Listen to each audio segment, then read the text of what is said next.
तर पुण्यातील जैन बोर्डिंग हॉस्टेलच्या जागेचं विक्री प्रकरण चांगलंच तापलंय। ज्या जमिनीशी माझा काहीही संबंध नाही असं मुरलीधर मोहोळ म्हणालेले आहेत। राजू शेट्टींनी केलेले आरोप चुकीचे आहेत असं स्पष्टीकरण मुरलीधर मोहोळ यांनी दिलंय।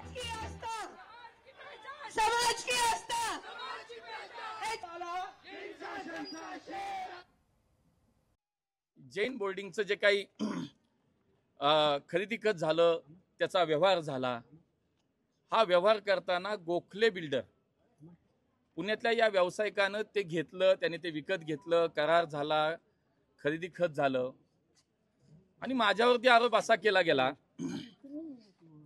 की या गोखले बिल्डरचा मी पार्टनर आहे।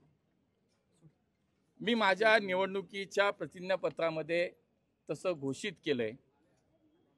मी 100% मान्य करतो की मी माझ्या लोकसभेच्या निवडणुकीचं जे प्रतिज्ञापत्र सादर केलं, मला काही लपवायचं कारण नव्हतं। त्याच्यामध्ये मी माझा शेती व्यवसाय करतो, मी 2-3 ठिकाणी माझा कन्स्ट्रक्शनचा व्यवसाय करतो, ते सगळंच्या सगळं मी माझ्या प्रतिज्ञापत्रामध्ये सादर केलं। एका राजकारणी माणसाने व्यवसाय करू नये का, तर स्वच्छ व्यवसाय केला, तो कागदावर दाखवला, तो प्रतिज्ञापत्रामध्ये दाखवला। मला काय लपवायची आवश्यकता वाटत नाही। लोकशाही मराठी ऐका, पहा, जागरूक रहा।